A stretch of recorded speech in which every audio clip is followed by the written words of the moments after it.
Hace algún tiempo conversé con un amigo, una persona profesional que tenía algunas comodidades en la vida, y él me contó la historia de cómo él una vez estuvo frente a frente, o se sintió en los brazos de la muerte. Estaba viajando de una ciudad para otra, él iba dormido en el ómnibus donde él estaba viajando. De un momento a otro le despertó solamente allí un ruido fuerte. De un momento a otro, de un segundo para otro, él se vio de que estaba allí o cayendo para un abismo. Piedras deslizándose, era un accidente que estaban acabando de tener él y todas las personas que estaban viajando con él. Griterío por todo lado, desesperación, y él no podía mover una pierna cuando el carro que iban se detuvo. Él se dio cuenta que estaba en una pendiente, una roca a punto de caer, para abajo había abismo y él estaba semi-colgado. Y él me dijo algunas cosas interesantes. En un momento tan crítico de la vida, cuando tú te sientes frente a frente o cuando sientes que estás en los brazos de la muerte, tú te olvidas de quién eres. Te olvidas cuántos títulos tienes, te olvidas todos los grados que obtuviste en la vida y solamente tienes un presentimiento de qué va a suceder conmigo. No sentía mis piernas, sentía que no sabía si estaba vivo, estaba muerto, no sabía si estaba soñando. Él expresa la experiencia que él vivió. Y dice, en un momento como este, te das cuenta que lo más importante en la vida no son tus conquistas, no son tus logros. Lo más importante por tu mente pasa qué es de tu familia, qué es de tus hijos, qué es de tu esposa. Entonces, él me contó, la vida... Allí te das cuenta que lo importante de la vida no es todas las cosas por lo cual te afanas. Y uno descuida a veces lo más importante. Y él era cristiano, por supuesto. O había crecido por lo menos en una familia cristiana.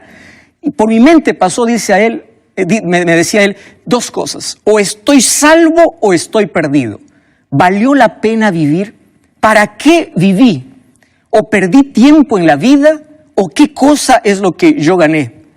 Y él me hizo recordar cómo alguien también me ha contado una experiencia similar y me decía lo siguiente: pastor, la vida sin Dios es una vida donde uno da vueltas y vueltas y vueltas sin rumbo.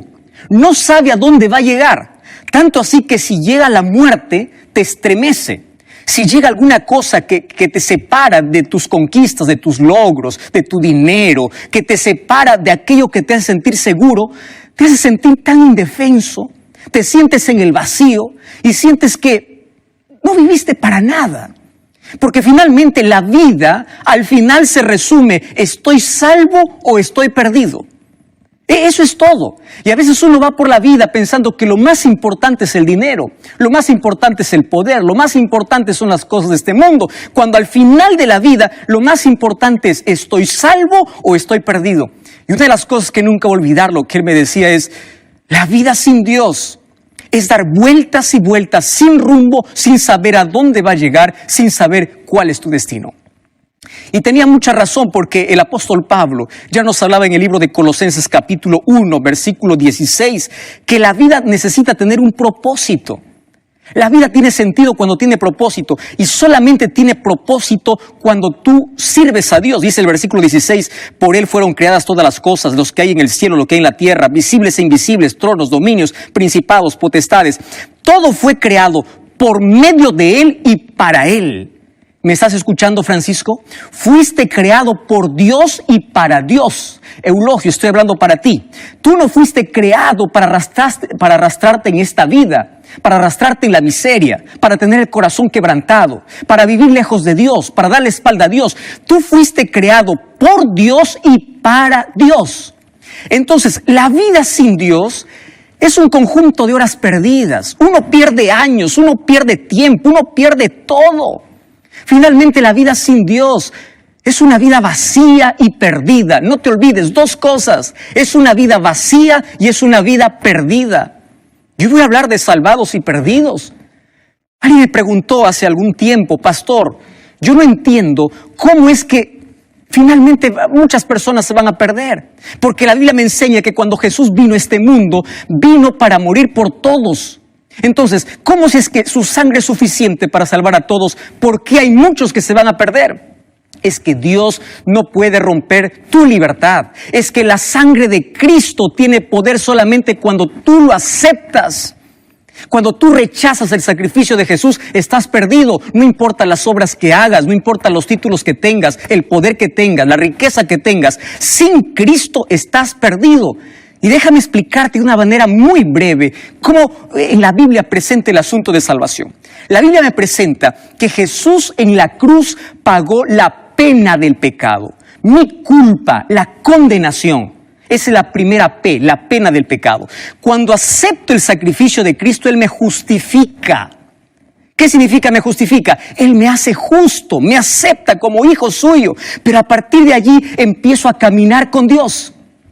Y cuando yo camino con Dios, Dios me libra del poder del pecado. ¿Me estás escuchando, Julia? ¿Me estás escuchando, Rodrigo? Del poder del pecado. Lo que antes me gustaba hacer, Dios va transformando mi carácter, mis gustos. Mi vida se está colocando en armonía con la voluntad de Dios. Primero en la cruz me libró de la pena del pecado. Después me libra del poder del pecado.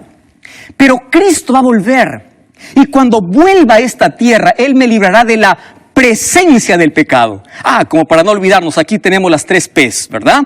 Primero, me libra de la culpa del pecado, de la pena del pecado. Número 2, me libra del poder del pecado. Y número 3, me va a librar de la presencia del pecado cuando Él venga. Pero yo tengo que aceptar su sacrificio, yo tengo que caminar con Él para que un día Jesús me pueda transformar. Pastor, ¿qué significa que me va a librar de la presencia del pecado? Hoy tú y yo somos pecadores. Nuestra naturaleza es pecaminosa. Nuestras inclinaciones son pecaminosas. Entonces, cuando Cristo venga, como Él nos libró del poder del pecado, ahora va a arrancar de nosotros esa naturaleza que nos inducía siempre a pecar. Gloria a Dios, seremos santos para siempre. Nunca más tendremos una mancha de pecado en nuestra vida. Pero eso sucederá solamente cuando Cristo venga. Y cuando Cristo regrese, yo quiero recordarte algunos elementos importantes en cuanto a la venida de Jesús, porque todos esperamos ese día. Mas, ¿cómo vendrá Jesús? Porque algunos dicen que vendrá de forma espiritual, va a robar a su pueblo. No, mi querido. La palabra de Dios presenta que la venida de Jesús tendrá 5 características. ¿Estás viendo mi mano? ¿Sí? 5 características. Toma tu mano. Vamos a aprender con la mano. La venida de Jesús, en primer lugar, será real. No será espiritual, será real. Número 2, será personal. ¿Correcto? Será personal. Número 3, la venida de Jesús será visible. Número 4, será audible. Y número 5, será gloriosa. ¿Lo entendiste? Pero no me creas lo que yo te digo. Vamos a ver lo que la palabra de Dios dice. Mira cómo sucederá el momento de la transformación. Hechos capítulo 1, versículo 11, dice así. Cuando Jesús fue elevado al cielo, 2 varones hablaron para aquellos que estaban mirando. Y les dice, ¿por qué estáis mirando al cielo? Este mismo Jesús que ha sido tomado entre vosotros al cielo, así vendrá como lo habéis visto ir. Eso dice la Biblia. Jesús fue de manera personal. Jesús no fue de manera espiritual. Jesús fue de manera visible. Él no fue de manera invisible, entonces será real, será personal. ¿Me estás entendiendo? Apocalipsis 1:7 dice que todo ojo lo verá. Pero no solamente eso. Cuando voy al apóstol Pablo, 1 Tesalonicenses capítulo 15, dice que cuando Cristo regrese, regresará al sonido de la trompeta, con voz de mando. 1 Tesalonicenses 4:16, con trompeta de Dios descenderá del cielo y los muertos en Cristo resucitarán primero y luego nosotros seremos transformados. Entonces la venida de Jesús será visible y será audible. Y cuando voy a Mateo capítulo 25, versículo 31, dice que cuando Jesús venga en su gloria y todos los ángeles con Él, se sentará en su trono de gloria. Entonces, si vienen todos los ángeles, no es secreto. La venida de Jesús será gloriosa. ¿Me estás entendiendo? Entonces, Cristo quiere que tú estés preparado para ese evento. Nuestra mayor emoción no ha llegado. Tú crees que ya te emocionaste porque tienes un título, porque tienes riqueza, porque tienes familia, porque te casaste. Sí, eso causa muchas emociones, pero la mayor emoción de la vida aún no ha llegado. Será el momento glorioso cuando nos elevemos para recibir a Jesús en el aire. Y ahora quiero contarte para ti, ¿qué cosa va a ocurrir cuando Jesús venga? Esto yo lo conozco como las 5 R's, ¿correcto? Como para que nunca te olvides. Las 5 R's que va a acontecer cuando Jesús regrese. La primera R, cuando Jesús regrese habrá resurrección. ¿Me entendiste? Cuando Jesús regrese habrá resurrección. ¿Quiénes van a resucitar? 1 Tesalonicenses 4:16 dice que aquellos que murieron en Jesús resucitarán. No todos los muertos resucitarán. Jesús habló en Juan 5:29 de 2 resurrecciones. La primera resurrección sucederá cuando Cristo regrese. ¿Quiénes resucitan? Los sepulcros de aquellos que durmieron o que murieron creyendo en Jesús serán abiertos. Y cuando saldrán sin defecto. Querido, esta es nuestra mayor emoción. Tú podrás volver a ver a tu padre, a tu hijo, a tu madre. Tú podrás volver a ver a las personas que ni siquiera te dio tiempo de despedirte. La tragedia llegó a tu vida, te arrancó un ser querido, mas un día resucitarán. Dios volverá del polvo de la tierra a esas personas que murieron creyendo en Él, pero ya glorificados, sin un defecto físico. Y nosotros seremos transformados para ir al cielo. La primera R es la R de resurrección. La segunda R es la R de reencuentro. Esto me encanta. ¿Por qué reencuentro?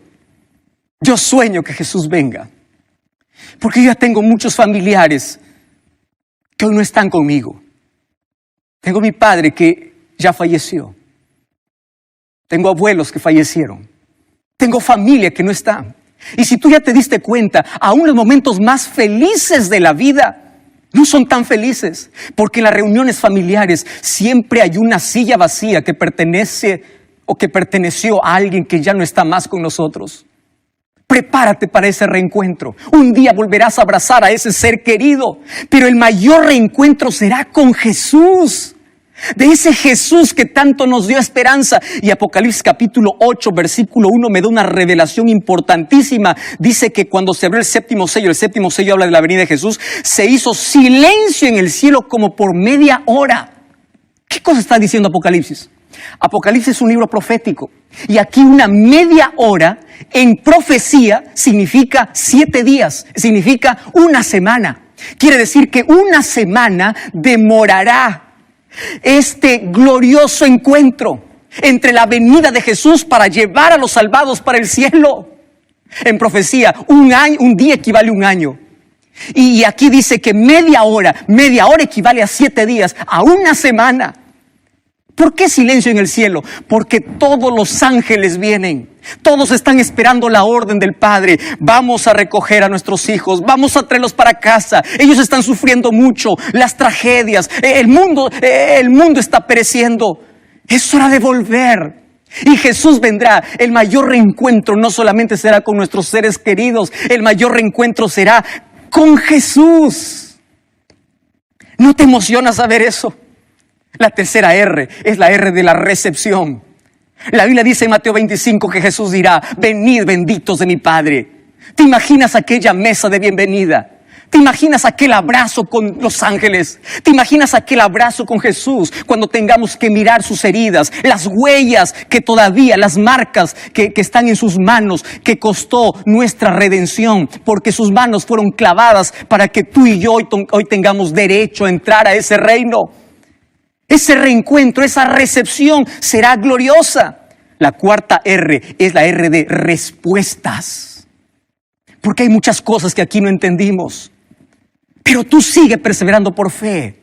Aún en las mayores crisis, que no desmayes, no te desanimes, levanta la cabeza. Aún cuando no tengas evidencia, sigue confiando en Dios. Cuando la noche sea más oscura, sigue confiando en Dios. Cuando todo esté yendo para abajo, sigue confiando en Dios. Porque un día lo que no entiendes en esta tierra, entenderás en el cielo. Y el libro de Apocalipsis capítulo 20, versículo 1 en adelante, dice que nosotros, o los salvados, en el cielo, tendrán potestad para juzgar. El apóstol Pablo también en 1 Corintios decía que vamos a juzgar. ¿Juzgar para qué? Escúchame lo que te voy a decir. Una de las actividades que harán los redimidos en el cielo, después de esa recepción maravillosa, será analizar los casos de todos aquellos que se perdieron. ¿Por qué? Por una razón simple. ¿Sabes cuál es la razón? Porque en la eternidad no habrá un rastro de duda de la justicia de Dios. En el cielo habrá muchas sorpresas. ¿Por qué personas que aquí aparentemente estaban perdidas están en el cielo? Y personas que aquí aparentemente estaban salvas estarán perdidas. ¿Y por qué? Porque aquellos que están salvos se arrepintieron. Mas aquellos que parecían buenos solamente parecían. Era solo un maquillaje espiritual. Era solo un sepulcro blanqueado por fuera. Pero no era sincero, no colocó su vida en armonía con la voluntad de Dios. Entonces allí nos daremos cuenta de la justicia de Dios. Nadie tendrá duda de aquel que se perdió por despreciar tantas oportunidades que Dios le dio. Querido, el cielo es tu lugar. Ese es nuestro lugar. Fuimos creados por Dios y para Dios. Y Él dijo, voy a volver. Y yo quiero llevarte, pero no puedo quebrar tu libre albedrío. Por eso Dios te hizo un ser inteligente. Y la mejor manera de usar tu inteligencia es usar bien tu libertad para elegir a Jesús. ¿Estás entendiéndome? Usa bien tu libertad para tomar buenas decisiones. Y la mejor decisión es vivir al lado de Jesús. ¿Quiénes estarán en el cielo? Apocalipsis capítulo 3, versículo 21, dice así. Mira lo que dice la palabra de Dios. El que venciere se sentará conmigo en mi trono, así como yo he vencido y me he sentado con mi Padre en su trono. ¿Quién es un vencedor? No es aquel que vence con su capacidad. Vencedor es aquel que camina al lado de Jesús. Aquel que no tiene miedo a entregarse a Jesús. ¿Por qué estás postergando una decisión? ¿Por qué no estás estudiando la Biblia? ¿Por qué aún no te has bautizado? ¿A qué tienes miedo? Aquel que venciere se sentará en mi trono. ¿Qué tiene que vencer? Mira el versículo 20. Yo estoy a la puerta y llamo. Si alguno oye mi voz y abre la puerta, entraré a él. Jesús en Mateo capítulo 23, versículo 27 dice, Jerusalén, Jerusalén, puedes colocar allí tu nombre. ¿Cuántas veces te llamé? ¿Cuántas veces quise salvarte? Roberto, Rodrigo, José, Carlos, Juan, ¿cuántas veces te llamé? Ignoraste mi voz, toqué la puerta de tu corazón, tú no quisiste abrir, rechazaste mi gracia. Ahora acompáñame para la última R, porque esta R es impresionante. Apocalipsis capítulo 21, versículo 4. Mira lo que dice la palabra del Señor.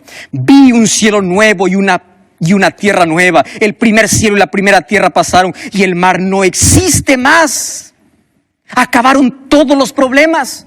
Y si vamos para el capítulo 20, dice que después de 1000 años, mira qué cosa es lo que sucede. Versículo 5. Los otros muertos no volvieron a vivir hasta que se cumplieron 1000 años. Bienaventurado el que tiene parte en la primera resurrección. Claro, porque la segunda resurrección solamente es para condenación.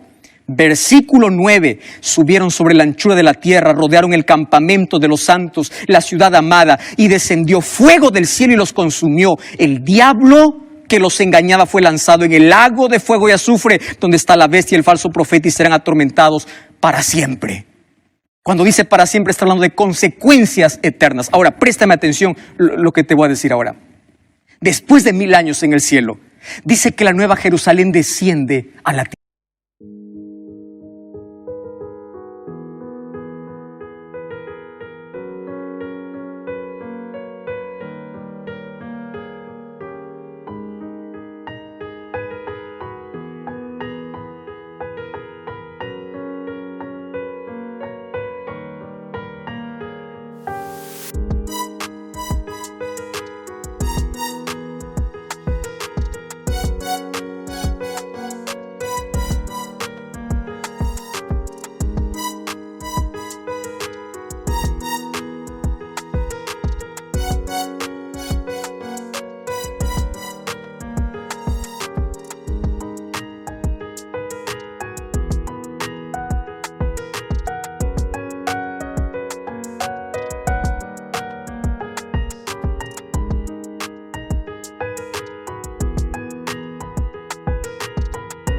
Tierra.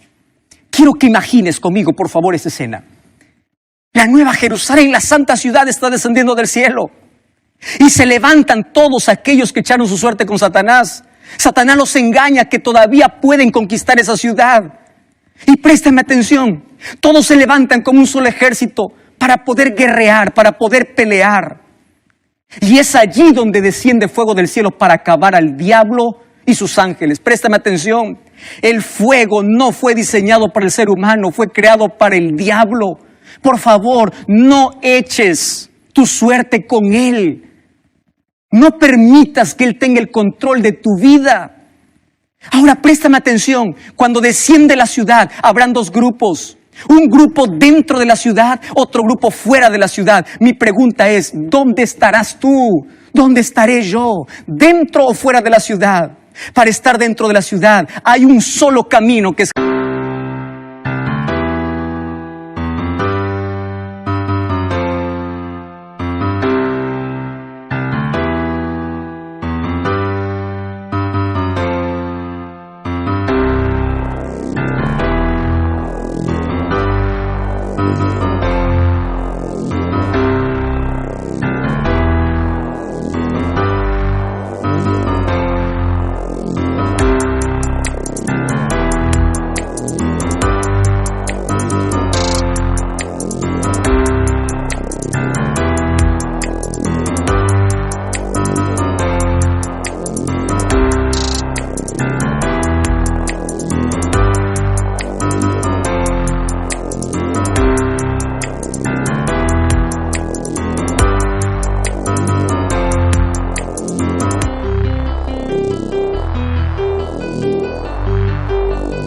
Jesús. Hay una sola verdad que es Jesús. Hay una sola puerta que es Jesús.